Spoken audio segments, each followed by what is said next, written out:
Episode 13. Are you ready to take your eBay business to the top? Well, if so, buckle up and hold on. It's time once again for So You Want to Sell on eBay with your hosts, Ron LeBeau and Ali Young. Creating an eBay store these days is not that difficult a task. Creating a custom eBay store is. So if you're thinking of starting an eBay business, or even if you're a titanium power seller, let the professional team at AuctionProTemplates.com create a custom eBay store for you. Welcome once again to another episode of So You Want to Sell on eBay. I'm Ron LeBeau. And I'm Ali Young. Rob Kaldor is an experienced senior management consultant with vast experience across retail in Australia. Rob is currently working at Booktopia, Australia's largest online bookseller, managing many of their sales channels, including eBay. Rob was a contributor to the book A Guide to Generation Y, writing a chapter on the reading habits of millennials. Rob, I've given our listeners a brief overview of you, but please tell us a little bit more about you personally. Look, I've been working in online for 10 years. If you translate that into real person years, that's about 40 years. I'm very experienced in online retail especially. Most recently, I've got a real passion for books. So I've worked both at Australia's biggest traditional retailer, managing their digital side of things, as well as where I am at the moment, which is Australia's biggest online retailer of books. From a personal perspective, I've got 3 little kids and I don't sleep a lot. I'll bet you don't. You sound very busy. So do you actually enjoy reading books yourself? Absolutely, and I like books in all form and content. I enjoy audio books because I drive about an hour each way to work, so it's a great way of sort of imbibing content.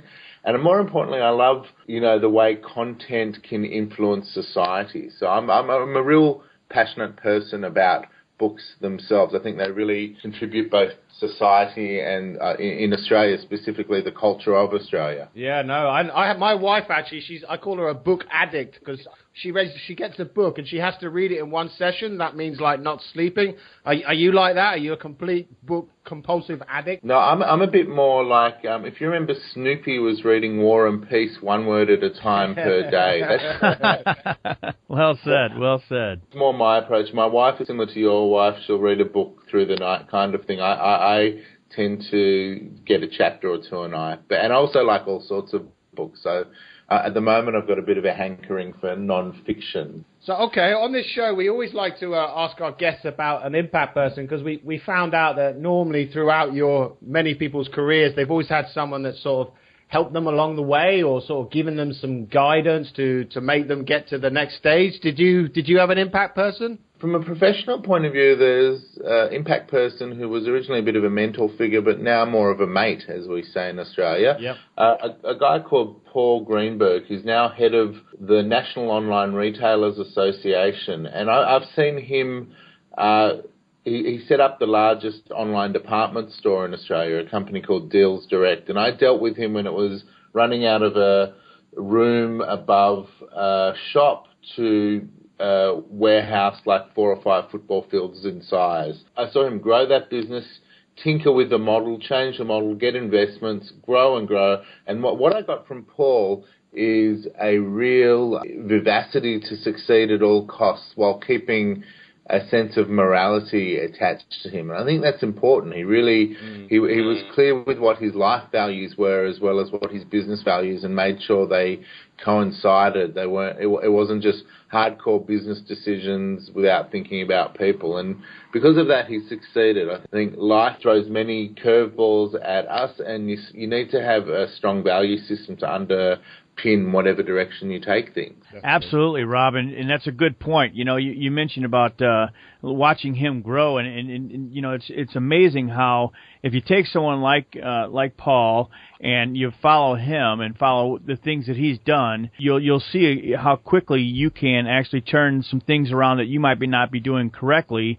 and get right back on track. Absolutely. Look, I think it's important to be able to move between big picture and strategy through to the detailed operational sides of anything that you're working on. The nature of online businesses and online retail and eBay businesses, it's a combination of strategy and detail. So do you think it's really important to have someone sort of like a mentor there to watch and sort of work out how to learn from? I think we can't live and work in isolation. So, I'm at Booktopia, where I'm currently at, the guys that I'm working for are also great leaders that I like their calm approach to growing the business. They've also grown from a situation of, running out of a small office to now we're in 2 football field-sized warehouse scenario where it goes to the roof. There's a massive logistical output, which I'm still learning about, because the moment you're not involved in picking and packing, it changes. There are conveyor belts, there are automatic wrapping machines.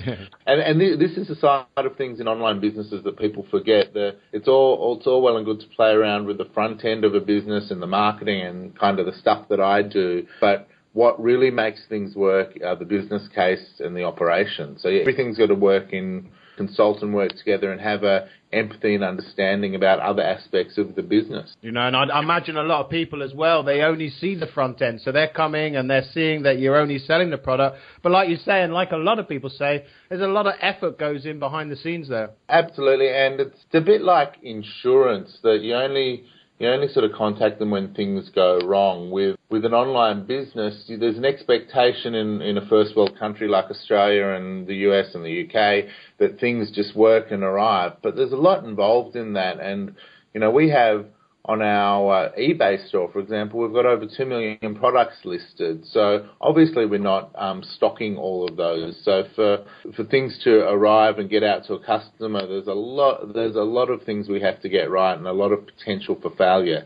And it's about recognizing, where, say, supply chains can break down and when do we contact customers. As you know, eBay itself is a very customer-focused channel where the customers have a very high impact with how they give you feedback. So managing that feedback and managing that relationship is in many ways more important than just an online business, because there's that feedback mechanism at the end of every transaction. That's absolutely correct, Robin. I did check your eBay store right before we got on the interview here, and I noticed you guys have 4,999 transactions this month, in the last month here. And I was just thinking if we would wait 5 more minutes, we could have got that 5,000 mark there, But 4,999, that is an amazing number for any, company or anybody to have going out every month, right? And so, you talk about process, and it sounds to me like you guys have the process down just fine. Well, we do, and you've got to remember that the eBay channel is just a proportion of the rest of the business, a small proportion. So that's why I'm the only full-time person focused on eBay within the business, and I'm looking after a few other sales channels as well. So it's about dovetailing a channel into the existing business processes. So we've got a team of 20-odd people looking after customer service. We've got 50 people in a warehouse. We've got a lot of other people involved in ordering, accounting and IT and all sorts of things. So this is it's actually a smallish element of the business that works. So therefore you can use other facilities to feed into the eBay store. Right. Okay, well, cool. So we've kind of talked a little bit about, we talked about your impact person and we talked a little bit about your business, but let's talk a little bit about a failure here because, everybody has failures, whether it's a business or personally, we all have failures. But our goal is to get, failures out in front of our listeners here so that maybe they can learn from your failure. And just tell us a little bit about a failure that you had, and then how did you overcome that failure? I think the kind of failures, and believe me, we don't have enough time to go through my very business levels of failures, but one that always pops to mind is in a recent role. In online businesses, you can always make a call that if you have free shipping, you will always get an increase in sales. It's nearly like a given. But you can't always assume that. And there was a situation where I just said, we need a boost in sales, let's just have free shipping for the weekend. And there were no boosts in sales. And the mistake I made was not looking at previous year's data. So the thing that happened was in previous years, we had a competitor that was doing a sale. It was really the impact of making shipping free was just not going to have that spike that you were looking for. So the key take-home message is don't just go with your gut. Back up your gut feeling with a bit of data from wherever you can get it. And I know it seems like a basic thing, but in the huff and puff of daily business with a lot of things getting done, you sometimes just go quickly to make something happen, and sometimes you've actually got to take a step back and think about, is this really what you want to achieve? You've got to continually go back to basics, no matter what stage the business is at. Yeah, that's very true. And actually, that's a very common approach by everyone here, that, you know, you learn from this stuff. Okay, it's a failure. Okay, it didn't go as planned. But there's a lesson to be learned from this, and you come out the other side, and you know what? We need a bit more research. Let's not do that again. It's a brilliant message. None of this stuff is rocket science, and I think everyone gets carried away with technology and, you know, we're in the online business world, but it's the same business world. You know, the concept of a sales channel, the concept of margins and costs of doing business, all those kind of things have been in place since the days of Mad Men. Yeah, and there's more and more every day. Yeah, indeed. So, okay, we've heard of a failure. So what about a success? Do you have a success story that was sort of like a huge moment in your business empire? So I'll talk about a previous role, which was with another bookstore. I suppose the biggest success was this bookstore struggled with pricing just because it was an old school business, had a big footprint around the country, but they were traditionally 30 to 40% more expensive than the online world. And, you know, we've got some pretty strong competitors at Booktopia in the online world from a South American rainforest. So pricing's always an issue. But one of the things I wanted to get across to the business was show that we know about books. So I started on no budget producing podcasts where we were interviewing authors. So I got to interview 70-odd authors and some, you know, world-renowned people from Michael Palin through to Pamela Stevenson, Ruby Wacker, all sorts of very cool people. But the point was not just doing the interviews, it was actually showing that you had book expertise. So that was a real success. And the way it translated into sales, it was that we had more people, you know, purchasing those books and titles, and it actually enticed people to buy the book because, you know, the point of a podcast is a bit of a see what this person's really about. Unfortunately, the old adage, buying book by its cover, tends to be how people buy books. So you've got to convince them to buy otherwise. Or the other tool is obviously personal recommendations, and that's the holy grail in the book industry is, you know, harnessing people's personal recommendations. Because if you think of why you buy and read a book, it's very rare that you'll just pick up a new author without any background. It's either someone's recommended it, you've read a review or something like that. So it's not a science. No one's really cracked that nut. Interestingly, that if you go to the history of online, Amazon with their people that have bought this, who've read that kind of thing, that's still where it's at. Yeah, you know, it's kind of a social media in its own self, right? Because, I mean, you know, if you haven't heard of an author and you read a good book, you're going to tell your friends, you're going to tell everyone about it, and next thing you know, that author's getting great recognition based on something that you provided. So kind of its own little social media thing, right? Absolutely. And the joys with book reviews as opposed to other products reviews is that bad reviews can also lead to sales. So if you look at the critical reviews of something like the 50 Shades of Grey series, well, it's not particularly well received by the critics. However, the biggest ever selling book now. So negative press in a book works. Negative press in, say, a refrigerator or a car doesn't. Yeah, that's very good. Yeah, you know what? That's absolutely correct, you know. So let's take a look then. I really am enjoying this, getting some good information from you, Rob. We really appreciate this. But let's take a look at your current eBay business. I know you said you were doing the podcast and stuff. Is that still going on? And if so, tell us a little bit more about that or anything else that's going on with current business now. Well, look, I'm very focused at Booktopia on the eBay channel. So we're not doing direct podcasts via eBay. However, the business as a whole has a whole section called Booktopia TV, and we've set up a small studio here where we regularly have authors come in, pop in, sign some books, and then our team will do an interview. And the interviews tend to be not just straight questions, they tend to have often a comedic theme to it. So we have, you know, one of our areas, I'm sure it's the same in the US and the UK, is the sort of MasterChef kind of concept. So we have a lot of the chefs from MasterChef releasing books, and we have the incompetent chef who will interview them and actually cook some of their food whilst doing the interview. So they tend to be... Nice, I like that. What a concept. Yeah.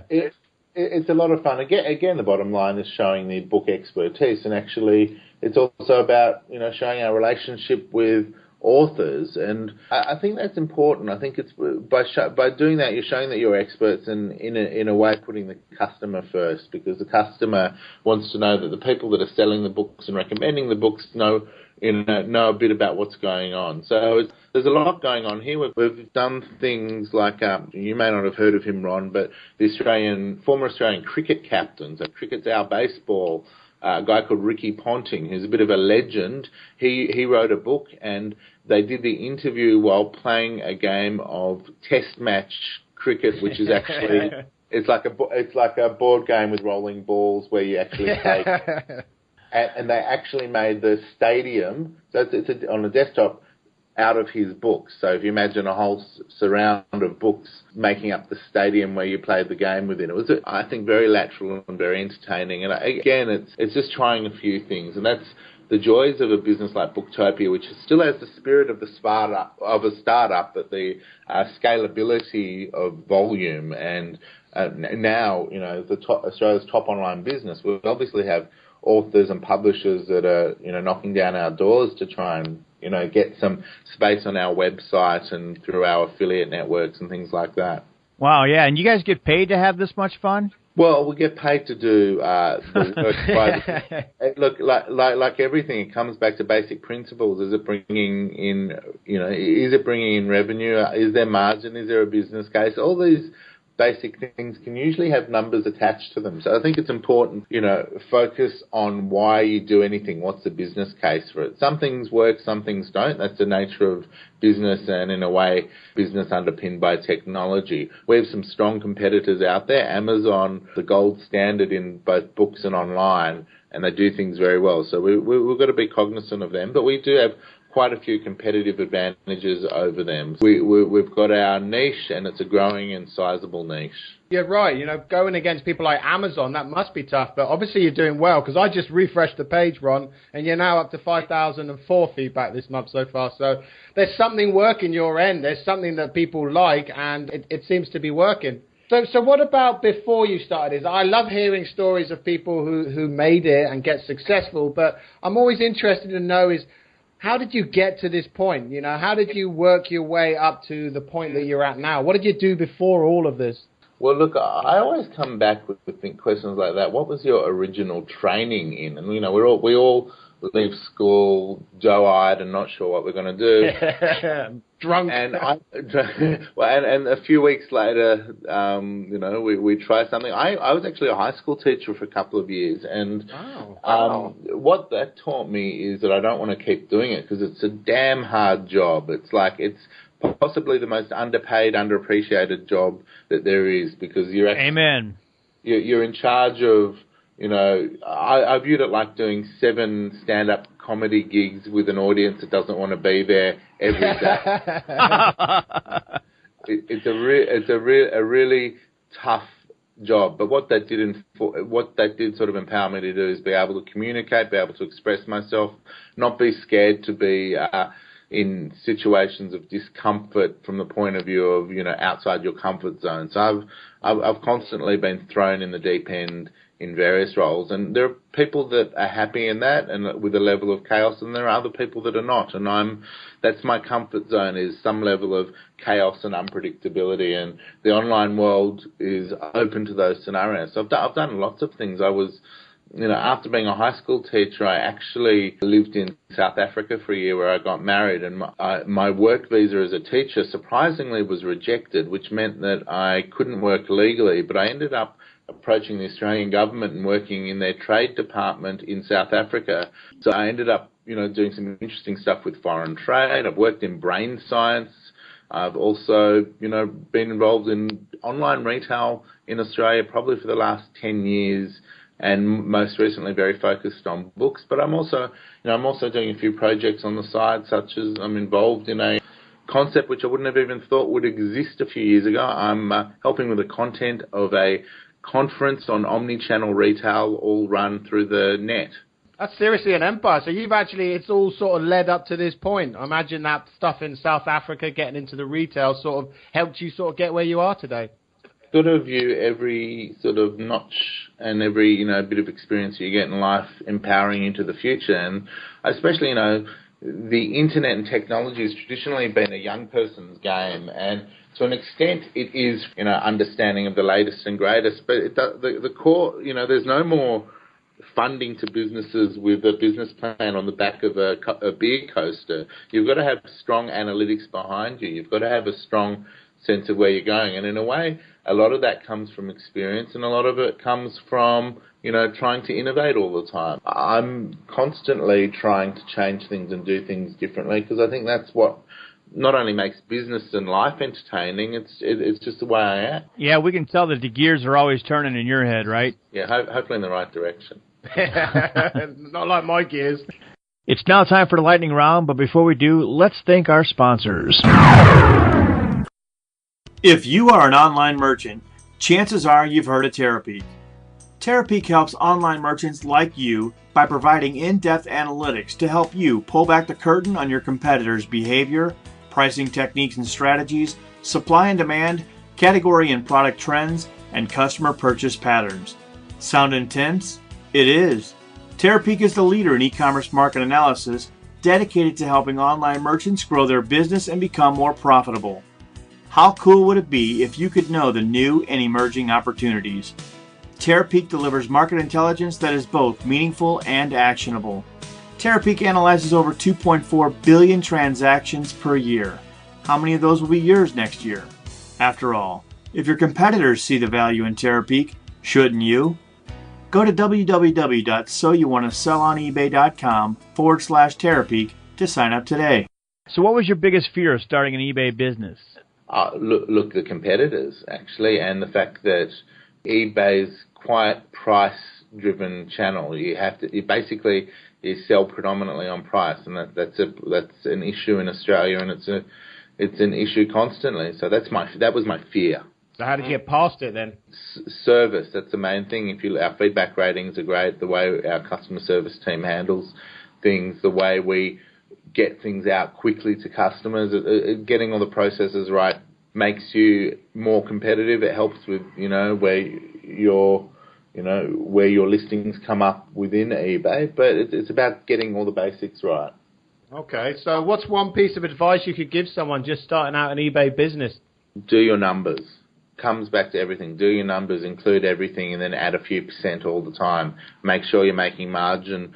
Don't make the assumption that they'll buy from you again. All right, so if you had the chance to start all over again with the knowledge that you have now of business, life, and eBay, what one thing would you do differently? That's a difficult one. I would say nothing, because you get to a position from going through various life situations and things like that. So you can't go back and do things differently. I may have a different approach, but I think a lot of those, your reactions to situations are a function of your age. So, the older you get, the more you've seen, the more you know, when to have alarm bells and when not to. Yeah, I love that answer. That's a very, very good and very valid answer, actually. It's true as well. I mean, that's how you learn. That's how you get to where the point you're at. So, yeah, it is very good. Okay, so when you started this eBay business of yours, or any other business, come to think of it, how much confidence did you actually have that you could really make money from it? With eBay, it's not too hard to have confidence, because you can do all your research before. It's very rare that if you do enough work before, you can, unless you're selling something which has never been sold before, it's just work. It's about being on the ball. So I've always been quite confident in the eBay space because of its transparency. In the general online retail space, that's a tougher market, because you've got to pick up a database of people that aren't looking at shopping. You've got to work about all those things like SEO and SEM and getting your site working. It's a lot more difficult. So eBay, I'm confident in. My other comfort zone of running online businesses, it's a lot more difficult. I always view it like the difference between a sign on a highway versus a shopping centre. eBay is a shopping centre. When you enter there, people are intending to purchase it. You don't just walk around. When you think about driving on a highway, the online world is like having a billboard on a highway saying, come this way, come this way. It's a lot more challenging. That's a great analogy. I like that. I've patented, so beware if you...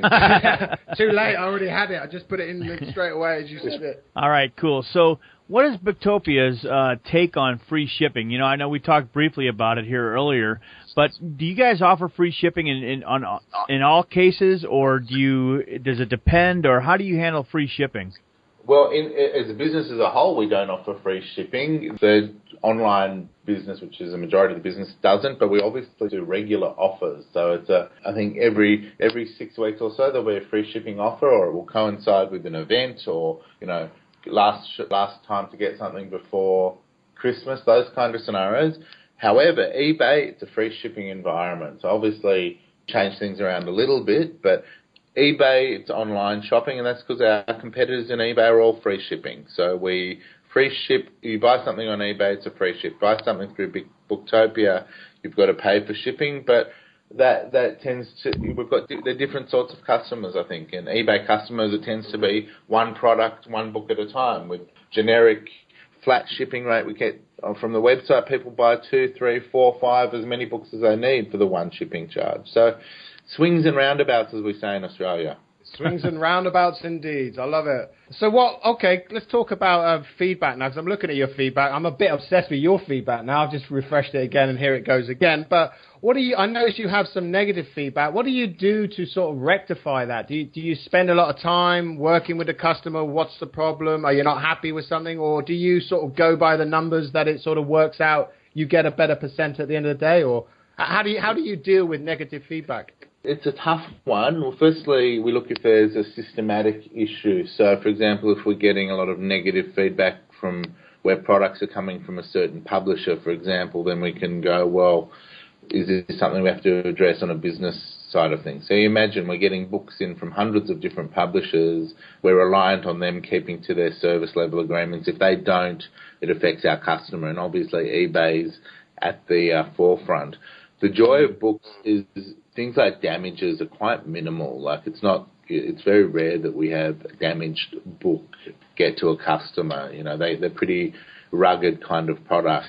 Yeah, they are. What we do with the negative feedback, myself with the customer service team will regularly go through the negative feedback and see if there's any that we can switch around, because the truth is some people are open to changing their feedback. If what we've represented is true and they've said something which is false, then we will try and turn them around, and we will talk to them if we think it's appropriate. But if you look at our percentages, are pretty low. So we're doing more things right than not. And if there's a situation where we've genuinely done something that doesn't match, they got the wrong product or something like that, we'll apologise. And even if they don't change their feedback, I think there's an appreciation of someone directly contacting you and saying, look, we're sorry, trying to make it up in some way or another, either by replacing the product or giving them credit, whatever is appropriate. And I think the test of a business is not how well they do things, it's how well they handle things when things aren't optimal. Yeah, and that's well said. I mean, really, it's all about customer service at the end. When you have negative feedback from somebody, they're unhappy for some reason. If you address the reason, or if it's something that's out of your control, there's only so much you can do, right? So it sounds to me like you guys are on the right track to, keeping as many customers happy as possible. Absolutely, and I think there's something to be said about the human touch, and I think that's something that happens in online businesses, that people can be very upset by email, but the moment you pick up the phone, they realise there's a person just doing their best on the other end. They often change their tune. I think we all try and get the best service possible, but at the end of the day, there's no reason to get nasty about it. It's about, trying to understand what's going on. It's always going to be their choice if they stay as a customer or not. But I also find that if you can personally turn a negative piece of customer service into something positive, those people become your angels. They become the people that start doing testimonials on behalf of your business. So it's like the squeaky wheel makes the most noise. Well, if you can make that noise head in your direction, there's nothing better than a bit of positive feedback that's represented either by social media or just generally propagated to their mates. Okay, so I know you guys, Booktopia is like huge, right? But you had to do some kind of research, and you probably do research on somewhat of a regular basis, right? I mean, what kind of research do you guys do before you sell on eBay, or do you, at this point, are you pretty much on cruise control? We're not on cruise control. The what if question isn't there. It's what what aspects do we sell. So I live on Terapeak. I think people that haven't used it in eBay are just kidding themselves because it's such a unique tool. If the rest of the business world had a Terapeak, going on what your competitors were selling and what numbers you were doing, it would change the whole business world. It has a level of transparency that other business channels don't. So I live on Terapeak. In the online world, you've got these tools like Google Analytics, which also give you amazing data. And working out that data, integrating it with your own in-house data, the web's heading towards a tailored, personalised approach to things. So in the book world, that's about tailoring your recommendations. It's about trying to provide as much information based on data and based on recommendations that you think people would actually want to receive. And it's about making sure you don't over-communicate but don't under-communicate and making everything relevant. Okay, so you mentioned some tools there. You mentioned Therapy, Google Analytics. But for something that's as big as this, is there any other tools you use to sort of maintain the daily aspects of business? Because you also mentioned earlier that you don't actually stock all items. So you must have a system set up where you know what's coming in and what you have and things like that. There's quite a few IP, related services that we run here. So, there's a lot of feeds and things like that coming from publishers, updating products, taking them off the site and things like that.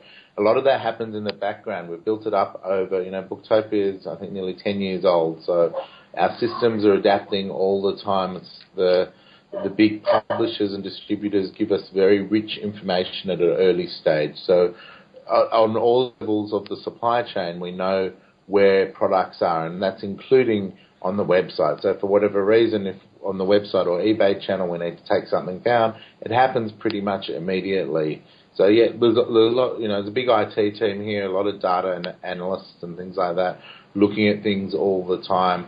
We have a few algorithms that help us with our pricing. There's a lot going on in the background that sort of empower someone like me to just play around with the front end. Cool. So let's back up just a little bit here. I know you talked about Terapeak, and, a lot of our listeners are out there. Some of them are just thinking about starting an eBay business and don't know what Terapeak is. Could you go into a little bit of detail, not, just as much as you care to, just about what Terapeak is and how it can help you? Terapeak's this amazing tool that sort of, you can look on eBay and also the Amazon marketplace to see what products are selling and what pricing people are getting. You can see what your competitors are doing, what products they're selling, what pricing they're doing. It just gives you that extra level of research information that in the traditional world you would have to look at catalogs, you would have to go into stores and things like that. So a lot of rich research data, which means that you can have a sense of if you have a product where you want to fit into the market. So do you need to go in at the bottom price? Do you need,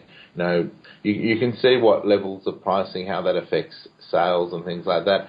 And therefore it can also affect your buying decisions. So you can say to in our situation, a publisher, well, give us a better price here because this is what we think we're going to sell if we have the product at this price as opposed to a higher price. It's an absolutely powerful tool that anyone contemplating getting into an eBay business worth using it on an enterprise level, in my opinion. Sounds like a massively powerful tool there, and it's highly recommended, and we actually recommend it as well at So You Want to Sell on eBay.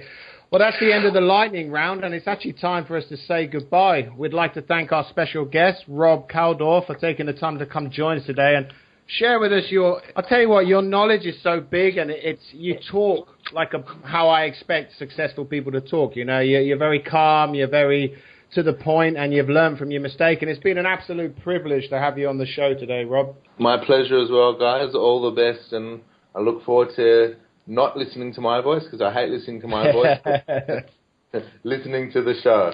Yeah, thanks, Rob. And if you're listening right now and you have a question you'd like to ask a guest on our show, just check out the Ask the Experts section on our website.